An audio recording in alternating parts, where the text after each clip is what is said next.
కలిగిన గాక. హల్లెలూయా. దేవునికి స్తోత్ర. దేవుని మహిమ కలిగిన. హల్లెలూయా. ఏంటంటే ఆకులు పట్టుకునేవాడు మాంసం అమ్మేవాడు.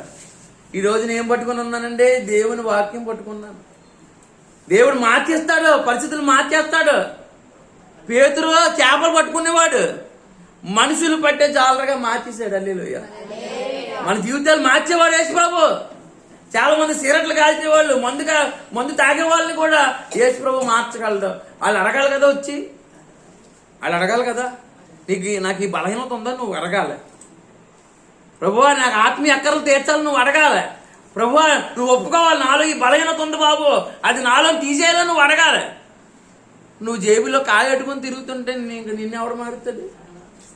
నువ్వేమో పెట్టెట్టుకుని జేబుల్లో సిగరెట్ పెట్టెట్టుకుని తిరుగుతుంటే నిన్నెవడు మార్చగలడు? నువ్వు వదిలేయాలని ఆశపడితే వదిలిపిస్తాడు. హల్లెలూయా. దేవుని మహిమ కలిగిన గాక. నీ లోటు తెలుసుకోవాలి, నీ బలహీనత తెలుసుకోవాలి. దేవుడికి అసహ్యమైనవి మన జీవితంలో తీసివేసుకోవాలి. ఆలోచనలు మన జీవితంలో వస్తూనే ఉంటాయి. ఆ ఆలోచనలన్నీ దేవుడి ఎదురు పెట్టాలి. దాచుకోగలమా? కప్పుకోగలమా? ఆయన తోడు లేకపోతే ఈ జీవితం ముందుకెళ్తుందా? హల్లెలూయా. కాబట్టి దయచేసి జ్ఞాపకం చేసుకోండి. ఆ గడియలోనే ఆమె ఎంత విశ్వాసంతో వచ్చింది, ఎంత తగ్గించుకుంది. అన్న కూడా ఆ పెదాలు కదులుతుంటే అక్కడ ఉన్నటువంటి ఏలి అనేటువంటి దైవజనుడు అన్నారంట, అమ్మా నువ్వు ఎంతకాలం మొత్తురాలు అయి ఉంటావు, నువ్వు తాగుడు మాని అన్నాడంట. హల్లెలూయా. అదే మన వాళ్ళు ఎవరైనా అలాగంటే, ప్రార్థన చేసుకున్న మనిషిని నువ్వు మందు మానే అంటే ఊరుకుంటుందండి? మీ నాన్న తాగుబోతు, మీ తాత తాగుబోతు, మీ మొత్తం నువ్వే తాగుబోతు, అందరూ తాగుబోతులు అనేసి ఆ చర్చి మానేస్తుంది ఆవిడ. హల్లెలూయా. ఒకరోజు ఒక ఆవిడ చర్చికి వచ్చిందంటండి. ఇంకొక ఆవిడ తీసుకుని వచ్చిందంట ప్రార్థనకి. వస్తే ఒక ఆవిడ దగ్గర 100 రూపాయలు ఇచ్చి మా అయ్యగారికి ప్రార్థన చేసుకుందంట. 100 రూపాయలు ఇచ్చిన ఆవిడకంటే పాస్టర్ గారు ఎప్పుడో సీనియర్ ఆవిడ 100 రూపాయలు అట్లా వచ్చిందంట. ఆవిడకేమో ఆయన ఏం చేయడంట, చిన్న ప్రార్థన చేసి పంపించాడంట. హల్లెలూయా.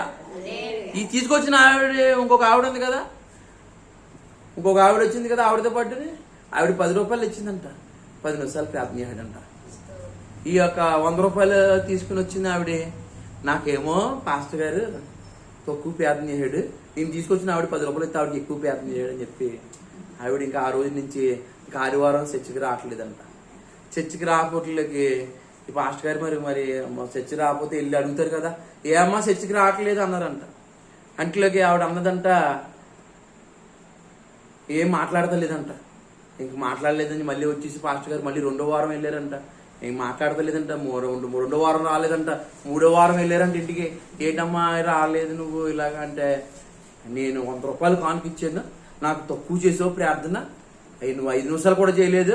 ఆవిడకి నువ్వు 10 రూపాయలు ఇచ్చింది ఆవిడకి నువ్వు 1/2 గంట చేసావు, అందుకనే నీ చర్చికి రావట్లేదు అన్నదంట. హల్లెలూయా. దేవుని మహిమ కలిగిన గాక. హల్లెలూయా. అప్పుడు అన్నాడంట ఆయన, అమ్మ నువ్వు సీనియర్వి, నువ్వు నీ తానం నువ్వు చేసి నీ బట్టలు నువ్వు వేసుకొని నువ్వు పెద్దదానివి, ఆవిడ ఇప్పుడే వస్తున్న పసిపిల్ల శివుడి ముక్కుతో వస్తుంది. చిన్నపిల్లకి ఎక్కువ నరిష్మెంట్ చేస్తాం, చిన్నపిల్లలు ఎక్కువ పట్టించుకుంటాం, నువ్వు పెద్దదానివి కాబట్టి నువ్వు అర్థం చేసుకుంటామని చేయలేదమ్మా అన్నట. హల్లెలూయా. దేవుని మహిమ కలిగిన గాక. కొంతమంది విశ్వాసులు పాస్టర్ గారి మీద కోపపడుతుంటారు. హల్లెలూయా. దైవజనుడి మీద ఎప్పుడు కోపపడకూడదండి ఎవరైనా సరే ఇక్కడ. హల్లెలూయా. దైవజనుడు మీ మనస్సు లాంటి మనసు ఉండదండి. దైవజనుడికి ఎన్నో భారాలు ఉంటాయి. దేవుని మహిమ కలిగింది. ఏదో ఒక పనిలోకి వెళ్ళి ఏదో రూపాయి డబ్బులు తెచ్చి ఇంటికాడ ఏదో చిన్న పొట్ట పోసుకోవడం కాదండి దైవజనుడి పరిస్థితి. హల్లెలూయా. దైవజనుడికి ఎంతో హృదయంలో ఎంతో బాధ ఉంటుంది. దేవుని మహిమ కలిగిన గాక. రోజు ఎన్నో పోరాటాలు ఉంటాయి. హల్లెలూయా. ఈ బైబుల్ పట్టుకుని వాకింగ్ చెప్తూ అంటే అంత ఈజీ కాదండి. హల్లెలూయా. దేవుని మహిమ కలిగిన గాక. హల్లెలూయా. కాబట్టి దయచేసి జ్ఞాపకం చేసుకోండి. హల్లెలూయా. ఇంకొక ఆయన అంటండి కుష్ఠరోగంతో ఉన్నాడంట. కుష్ఠరోగంతో ఉన్న ఆయన యేసు ప్రభు దగ్గరికి వచ్చారంట. యేసు ప్రభువా నీకు ఇష్టమైతే నన్ను స్వస్థపరిచి, నన్ను ముట్టుకుని స్వస్థపరిచి అంటే, చూసారా ఎంత వినయంగా అడిగాడు. కొంతమంది పిల్లలు మాకు ఇవ్వా, నన్ను కన్నావు కదా, నువ్వు ఎందుకు బండి కొనో, ఎందుకు మా పాకెట్ మనీ ఇవ్వో. కొంతమంది పిల్లలు ఇంకా బుర్రపిచ్చేకి చేస్తుంటారు. ఏమండి ఇప్పుడు ఆ కుష్ఠరోగి వచ్చి యేసు ప్రభుని ఏమన్నాడు, అయ్యా నీకు ఇష్టమైతే, నా బలహీనత గొప్పదే, నా రోగం గొప్పదే, కానీ నీ చిత్తం అయితే అన్నాడు. హల్లెలూయా. చాలా మంది యేసు ప్రభు వారు ప్రభు ఇవ్వకపోతే మేము చర్చికి రామంటారు. హల్లెలూయా. స్వస్థపరచకపోతే మేము చర్చికి రామంటారు. హల్లెలూయా. దేవుని మహిమ కలిగిన వాళ్ళ కలెక్టర్ గారి సంతకం కావాలన్నప్పుడు, ఒక ఎంఆర్ఓ గారి సంతకం కావాలన్నప్పుడు నువ్వు ఎలాగుంటా, పెడతావా పెట్టవా అంటావా? హల్లెలూయా. అబ్బో ఎంత ఇంకా ఎవరన్నా మధ్యలో ఉంటే ఎంత అన్నీ ఇస్తామండి అంతమంది. హల్లెలూయా. ఎన్ని రోజులు తిరగమన్నా అన్ని రోజులు తిరుగుతాం. హల్లెలూయా. దేవుని మహిమ కలిగిన కాక మరి దేవుడి దగ్గరికి వచ్చినప్పుడు ఆయన ఎప్పుడు స్వస్థపడతాడు, అప్పుడే స్వస్థపడతాడు. ఆయన చిత్తం అది. క్షణం సరిపోదు, చిటికలో ఆయన మన బాధలు పోగొట్టగల దేవుడు. హల్లెలూయా. ఎంత గొప్ప దేవుడు ఎక్కడ ఉన్నాడు. హల్లెలూయా. దేవుని మహిమ కలిగింది. హల్లెలూయా. కాబట్టి దయచేసి జ్ఞాపకం చేసుకోండి. హల్లెలూయా. శృంగారం అనే ఒకటి దేవాలయం దగ్గర అంటండి. హల్లెలూయా. ఒక భిక్షగాడు ఉన్నాడంట. అతను రోజు నలుగురు తీసుకొచ్చి ఆ గుడి దగ్గర పెడతారంట. ఇతను ఏం చేస్తుంటాడంట? హల్లెలూయా. ఇతను రోజు ఆ గుడి దగ్గర ఎవరైనా ఏదైనా ఎత్తాడని వాళ్ళ దగ్గర ఏదో ఒకటి తీసుకుని బతుకుతుంటాడు. హల్లెలూయా. దేవుని మహిమ కలిగిన కాక అలాంటి సందర్భంలో హల్లెలూయా పాస్టర్లు గారు ఎప్పుడు కూడా తెల్ల చొక్కాలు వేసుకుంటారు కదండి. నేను అలాగే బ్లూ బ్యాగ్ పెట్టుకుని తెల్ల చొక్కా వేసి తిరుగుతుంటే మా ఊళ్ళు అనుకుంటున్నారు ఈ పాస్టర్ గారు ఫైనాన్స్ చేస్తున్నారు అనుకుని ఒకటి వచ్చి 500 ఇవ్వండి పాస్టర్ గారు అన్నాడు. ఈడే కష్టంలో ఉన్నాడని చెప్పి 500 ఇస్తే ఆయన నాకు మళ్ళీ ఇవ్వలేదు ఇంకా. హల్లెలూయా. దేవునికి స్తోత్రం. హల్లెలూయా. దేవుని మహిమ కలిగిన కాక పాస్టర్ గారిని చూతుల్లోకి ఎలా ఉంటుందండి అందరికీ. హల్లెలూయా. ఈ పాస్టర్ గారి దగ్గర ఏదో ఉంది. ఎందుకంటే మరి దేవుడు ఎన్నుకున్నాడు కదా. ఎప్పుడు పెళ్లి కొడుకులాగా ఉంటారంట పాస్టర్లు. దేవుని స్తోత్రం. ఎప్పుడు ఎక్కడో దిక్కున వాకింగ్ చెప్పడానికి వెళ్తారు. శుభ్రంగా స్నానం చేసి, శుభ్రంగా బట్టలు వేసుకుని, శుభ్రంగా దేవుడు వాకింగ్ పట్టుకుని వెళ్ళి చెప్తారు. సంవత్సరానికి ఒకసారి పండగని స్నానం చేసేవాళ్ళు ఏంటంటే మనం రోజు శుభ్రంగా 2 పూటల స్నానం చేస్తాం. దేవుని స్తోత్రం. ఏదో పూట ఎక్కడో దిక్కున వాక్యం చెప్పడానికే ఇలా 2 దిక్కులు చెప్పుకుని వచ్చాను. ఇది 3వ దిక్కున. హల్లెలూయా. దేవుడు కృపించాడు కాబట్టి. హల్లెలూయా. కాబట్టి ఎప్పుడు శుభ్రంగానే ఉంటాం. దేవుని స్తోత్రం. ఇప్పుడు ఆ శృంగారం అనే దేవాలయం దగ్గర ఆ మెట్లు ఎక్కి ఇద్దరు పాస్టర్లు వెళ్ళిపోతుంటేనే ఆ యొక్క గుడ్డి అక్కడ ఉన్నటువంటి ఆ భిక్షగాడు అంటండి, ఆ కాళ్ళు లేని అతను. హల్లెలూయా. ఏమన్నాడు తెలుసండి? ఇలా చూస్తున్నాడంట, తీరు చూస్తున్నాడంట. వాళ్ళిద్దరిని ఆ పాస్టర్ గారు ఇద్దరిని. హల్లెలూయా. వాళ్ళు అన్నారంట నువ్వు అలాగే చూస్తుంటా అన్నారంట. హల్లెలూయా. నువ్వు అలాగే చూస్తుంటా. హల్లెలూయా. ఎక్కడ గురి తప్పకో, గురి మా మీదే నిలబెట్టు అన్నాడంట. హల్లెలూయా. ఆడు అమ్మో ఇలా ఆపేరంటే ఏదో పెద్దది చెప్తారు మనకే అని ఇంకా చూసేస్తాడంట. హల్లెలూయా. దేవుని మహిమ కలిగిన కాక ఇంకా తదితంగా అలా చూస్తుంటే, గురిగా చూస్తుంటే వాళ్ళు అన్నారంట, ఒరే బాబు మా దగ్గర ఎండి బంగారాలు లేవు కానీ మాకు కలిగిందే నీకు ఇస్తున్నావురా. యేసు నామంలో లెగమని చెయ్యట్టుకుని లేపుతుల్లోకి ఆ శీల మండలంలోకి యేసు ప్రభు నామంలో శక్తి వెళ్ళిపోయి ఆ కాళ్ళు కూడా శీల మండలం బాగైపోయి ఆడు అలాగే అమాంతంగా దిగ్గలు వేసిపోయి, ఇప్పుడు ఏం చేస్తారు తెలుసా? దిగ్గలు వేసిపోయి ఎప్పటి నుంచో నలుగురు తీసుకొచ్చి మోసినోడు ఇప్పుడు దిగ్గలు వేసిపోయి గుళ్ళోకి వెళ్ళి గంతులు వేసేసి హల్లెలూయా స్తోత్రం అతను. ఎలాంటి కార్యాలు చేస్తారని యేసు. అడుగుడి మీకు ఇవ్వబడును, వెతుకుడి మీకు దొరుకును, తట్టుడి మీకు తీయబడును. మీరు అడగరు, మనం అడగమను. నీ ఆలో చూసానండి. మీ ఆలోచన ఎక్స్పీరియన్స్ ఏంటంటే ఒక కుక్కకి నీరసంగా ఉంది, కొంచెం కాలు ఏదో దెబ్బ తగిలి నీరసంగా ఉంది. దానికి వాళ్ళ అమ్మ సరిగ్గా పాలు ఎత్తానికి 4 మిగతా తాగేస్తున్నాయి, దీనికి ఎత్తలేదు. ఇది సన్నంగా అయిపోయి ఆ దెబ్బతోటి ఆ మెట్ల మీదే పడి ఉంది. కానీ బలంగా ఉన్న 4 ఏం చేస్తున్నాయి తెలుసండి? పక్కింటోళ్ళు వంగ తోటలోకి వెళ్ళి అవన్నీ పీకేస్తున్నాయి, రోడ్డు దాటేస్తున్నాయి. 4 కుక్కలు ఏం చేస్తున్నాయండి? ఇష్టానుసారంగా ప్రవర్తిస్తున్నాయి. కానీ ఈ నీరసంగా తిండిలేని చూసారండి ఆ మెట్టి మీద పడింది. హల్లెలూయా. ఎందుకు ఈ మాట చెప్తున్నానంటే మనకు బాగా ఆరోగ్యంగా ఉంటే దేవుడి సన్నిధిలో కూర్చుంటామని మనం. హల్లెలూయా. దేవుని మహిమ కలిగిన కాక నీరసంగా ఉంటే సన్నిధి వదలం, బాధలు ఉంటే సన్నిధి వదలం, కష్టాలు ఉంటే అప్పులుంటే దేవుని వదలం. అదే కానీ కొంచెం బాగుంది అనుకోండి ఫైనాన్షియల్గా, మనం ఎక్కడ ఉంటాం? ఎక్కడెక్కడ ఉండం? లక్కీ మాల్లోనో లేకపోతే అక్కడ రాజమండ్రిలో చంద్రనా బెదర్స్లోనో బొమ్మనా బెదర్స్లోనూ ఉంటాం. హల్లెలూయా, దేవుని మహిమ కలిగిన కాక. కాబట్టి దయచేసి జ్ఞాపకం చేసుకోండి, అడుగుడి మీకు ఇయ్యబడును, వెతుకుడి మీకు దొరుకును, తట్టుడి మీకు తీయబడును. ఆ కుష్టివాడు స్వస్థత పొందాడు, రోగం అంతా పోయింది. ఈ చొట్టవాడికి కాళ్ళు వచ్చేసాయి. ఆ అమ్మకే వాళ్ళ అమ్మాయి దెయ్యం వదిలిపోయింది. లేదు చూసారండి, మనం మనం మనం అంత దృష్టిగా ప్రార్థన చేస్తున్నామా? మన పిల్లల్లో ఈ రోజున దేవుళ్ళు లేరు. మన పిల్లలు దేవుడు రక్షణ ఉందండి మన ఇంట్లోనే? మన ఇంట్లో మన పిల్లలకు రక్షణ ఉందా? హల్లెలూయా. యేసు ప్రభు రక్తంలో కడగబడ్డారు వాళ్ళు. ఒక్కొక్కరు నా కొడుకుని దీవించు, నా కూతురిని దీవించు, నా కూతురికి అది ఇవ్వి, నా కూతురికి ఇది ఇవ్వి అని ప్రార్థన చేస్తున్నారు, కానీ నా బిడ్డలకు రక్షణ ఉందా? హల్లెలూయా. ఆత్మీయ జీవితం ఉందా మనకే? నా గురించి ఎవరో చాలా మంది ప్రార్థన చేస్తున్నారు, అందుకే నేను ఇలా ఉన్నాను. మీరందరూ ప్రార్థన, నా సంఘ బిడ్డల ప్రార్థన, నా గురించి ఎంతో ఏ తల్లులు ప్రార్థన చేస్తున్నారో తెలియట్లేదు, కానీ నేను యేసు ప్రభు కృపలో ఉన్నాను. ప్రార్థన లేకపోతే నా వల్ల వద్దండి ఇది. నన్ను దేవుడే నా కొరకు ఆయన ఏంటండి ప్రార్థన చేస్తున్నారంటే, యేసు ప్రభు మన కోసం ప్రార్థన చేస్తున్నారంట. హల్లెలూయా. కాబట్టి మనకి ఎవరో ప్రార్థన మనల్ని కాపాడుతుంది, దేవుని మహిమ కలిగిన. కాబట్టి మనం దీష్టిగా గురి కలిగి లక్ష్యంతో ఎన్నున్న రక్షణ లేకపోతే ఎందుకండి? యేసు ప్రభు రక్షణ ఉండాలా? హల్లెలూయా, హల్లెలూయా. దేవుని మహిమ కలిగిన గాక. నశించిపోయిన ఆత్మలు ఉన్నాయి. హల్లెలూయా. మన లోకేష్ చూడండి, కట్ల ఏంటంటే తాగుడు ఎలాంటిదంట? కట్ల పొమ్మతో సమానం అంట. తాగుడు ఏం చేసిందండి? చివరికాయ అతన్ని విషం ఎక్కి చేసింది మొత్తం అంతా. చివరికాయ కట్ల పొమ్మని పక్కన పెట్టుకుంటే ఏమవుద్దండి? అది ఏ జాముని కలిసేసిందో కలిసేసింది, అలాగే చనిపోయాడు. దేవుని మహిమ కలిగింది కాక.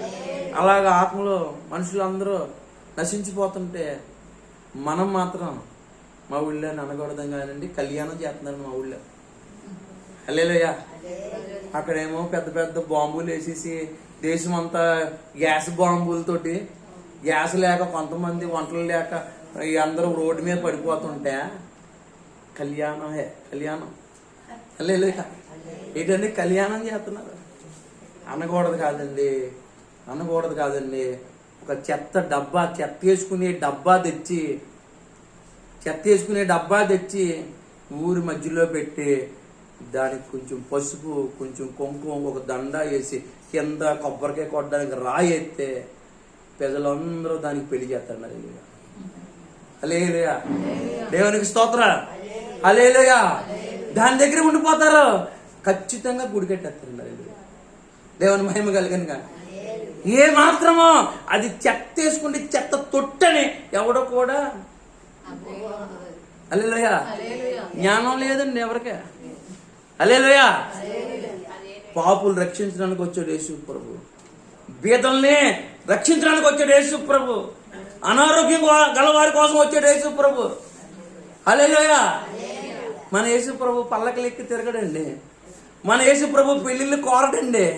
హల్లెలూయా. కర్మ కానీ పెళ్ళి ఎందుకండి? హల్లెలూయా. పెళ్ళి ఎవరు కావాలండి? ఈ లోకంలో ఉన్నవాళ్ళు. పరలోక రాజ్యంలో పెళ్ళిళ్ళు ఉంటాయండి. హల్లెలూయా. కుమ్మరుడు కొండలు ఎలా చేస్తాడండి? కొండలో మట్టితో చేస్తాడు. పెళ్లి చేసుకుని కానీ కంటాడండి. హల్లెలూయా. ఈ మాత్రం బుద్ధి లేదండి మన వాళ్ళకి. దేవుని మహిమ కలిగిన కాక. చేతితో చేస్తాడు, మట్టి తీసుకుని. కొండలు అవ్వా కుమ్మరుడు ప్రత్యేకంగా ఏమైనా ప్యాటరీ పెడతాడా? హల్లెలూయా. దేవుని మహిమ కలిగిన కాక. హల్లెలూయా. కాబట్టి ఎంత భయంకరమైన రోజుల్లో, ఎవరు ఎప్పుడు ఏమైపోతామో తెలియని రోజుల్లో ప్రజలు ఇంకా మూర్ఖత్వంగా తిరుగుతున్నారు. దేవుని స్తోత్రం. దేవుని మహిమ కలిగిన. అజ్ఞానంలో తిరుగుతున్నారు. హల్లెలూయా. మీకు ఎంతమంది తెలుసు యేసు ప్రభు నిజమైన దేవుడని? ఆయన తప్ప వేరొక దేవుడు లేడని, ఆయన సత్యమైన దేవుడని, ఆయన నిత్య జీవం గల దేవుడని, ఆయనే మొదటి వాడని, కడపటి వాడని, నరులను రక్షించడానికి వచ్చిన నాథుడని, పరలోక రాజ్య సుఖాలని వదిలిపెట్టి వచ్చాడు. పరలోక రాజ్యం ఎలాగుంటుందండి? నువ్వు సెకండ్కి ₹1,00,00,000 కాదు 100 కోట్లు పెట్టినా రాదు, అంత సుఖంగా ఉంటుంది పరలోక రాజ్యంలో. హల్లెలూయా. నువ్వు 1000 కోట్లు 10,000 కోట్లు ఖర్చు పెట్టినా పరలోక రాజ్యం రాదండి. హల్లెలూయా. ఒక్క సెకండ్కి అంత ఖర్చు పెట్టినా రాదు. అంత సుఖంగా ఉండే ఆ పరలోక రాజ్యాన్ని ఇడిచిపెట్టి నీ కోసం యేసు ప్రభు ప్రయాణం పెట్టాడు. హల్లెలూయా. కన్నులు తెలుసుకోవాలి. హల్లెలూయా. రక్షణ పొందాలి. నా యేసు ప్రభు నా కోసం వచ్చాడా, నా కొరకు సిలువ మోసాడా, నా కొరకు ఆయన దెబ్బలు తిన్నాడా, హల్లెలూయా, నా కొరకు ప్రాణం పెట్టాడా, నా కొరకు ప్రాణం పెట్టాడా, నా కొరకు రక్తం కార్చాడా, నా కొరకు సిలువలో వేలాడాడా, నా పాపాలకే ఆయన మరణించాడా అనేది ఎవరికి ఉందండి ఈ రోజుల్లో? దేవుని స్తోత్రం. చిన్న మాట చెప్పి ముగింతానండి.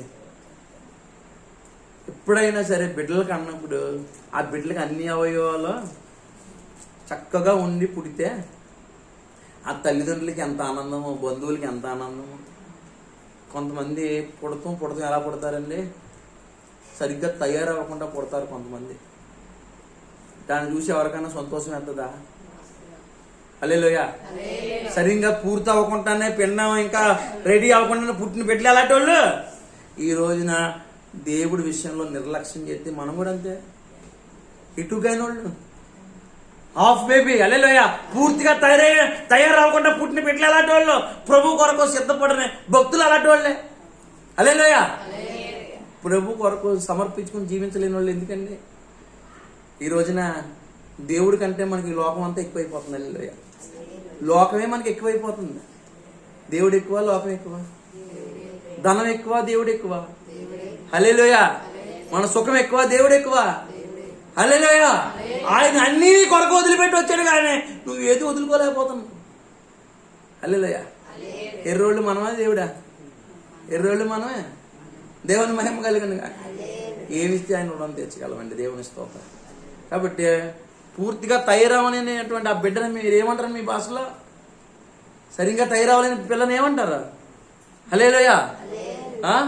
సరిగ్గా ఇంకా గుండెలు తయారవకుండా మాంసం ముద్ద, it is not ready to play, ఇది ఆడుకోలేదు.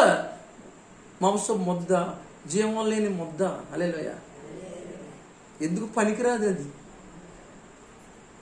7 నెలలు 9 నెలలు మోసిన తల్లి ఆ బిడ్డ ప్రాణం లేక మాంసం ముద్దలాగా అందులో పడి ఉంటే ఎంత ఎడుతుందండి? ఆ బిడ్డ పూర్తిగా తయారవ్వకుండా సమయం ఇచ్చినప్పటికీ కూడా, ఆరోగ్యంగా మందులు వాడినప్పటికి కూడా, అన్ని ఇచ్చి శక్తి అంతా ఇచ్చి కంటే చివరికి ఆ బేబీలో ఏమి లేదండి? ప్రాణం లేదు, అవయవాలు సరిగ్గా లేదు. అప్పుడు ఆ తల్లికి ఎంత బాధ. మనం కూడా దేవుళ్ళు సరిగ్గా లేకపోతే దేవుడు కూడా అంత బాధ. హల్లెలూయా. ఆయన విషయంలో మనం ఏ నిర్లక్ష్యానికి గురి చేసినా, ఆయనకి సరైనటువంటి బిడలుగా మనం లేకపోతే ఆ బాధ దేవుడు పడుతున్నాడు. దేవుని స్తోత్రం. దేవుని మహిమ కలిగినగా కంప్లీట్గా ఆయనకి మనం సంతోషాన్ని ఇచ్చే బిడ్డలకే ఉండాలి. హల్లెలూయా. మన అవయవాలన్నీ సరిగ్గా ఉంటేనే ఎవరికి ఆనందం? దేవుడికి ఆనందం. మనం అన్ని విషయాల్లోనే జ్ఞానం కలిగి ఉంటేనే దేవుడికి ఆనందం. అన్ని విషయాల్లో మనం యథార్థంగా ఉంటేనే, అన్ని విషయాల్లోనే దేవుని సంతోష పెట్టాలని అనుకుంటేనే దేవుడికి ఆనందం. కొన్ని విషయాల్లో నిర్లక్ష్యంగా ఉంటున్నాం మనం. అవునా కాదండి? సన్నిధికి మీరు వెళ్తారు, మానేస్తారు. హల్లెలూయా. ఫోటోలు వస్తే మానేస్తారా మీరు? అయ్యి బాబాయ్, దేవుడు ఆరాధన మానేస్తారా? ఆదివారం ఆరాధన మానేస్తారా? హల్లెలూయా. ఆదివారం ఆరాధన మీరు రావట్లేదా? హల్లెలూయా. మీరు ఎటువంటి పిల్లలు? పరిపూర్ణమైన అవయవాలు ఉన్న పిల్లలేనా, లేకపోతే ఎటు కాకుండా పుట్టిన మాంసం ముద్ద? హల్లెలూయా. ఇప్పుడు చిన్న బిడ్డనే అన్ని బాగున్న పిల్లని మనం ఎలా తీసుకుని చిచ్చి బుచ్చి అన్నాం అనుకోండి, ఏమంటుందండి? ఈయన అవుతుంది. ఇటు కానీ ముద్దను తీసుకొచ్చి చిచ్చి అన్న పిచ్చి అన్న అది ఏమంటుంది? అది రెస్పాన్స్ ఉంటుంది. అది ఎంత దుఃఖం అండి. అలాంటి దుఃఖం దేవుడికి కలిగించకూడదు. మన గుండెల్లో కొన్ని విషయాల్లో నాటబడాలి, గుచ్చుకోవాలి. ఎంత చెప్పినా మళ్ళీ మామూలే. దొండపోతు మీద వర్షం కురిస్తే ఏం అవుతుందండి? హల్లెలూయా. అది పెద్దగా ఏమి ఉండదు. హల్లెలూయా. చెవులు కలిగిన వాడు వినును గాక. దేవుడు మిమ్మల్ని దీవించును గాక. ప్రార్థన చేసుకున్నాం. హల్లెలూయా.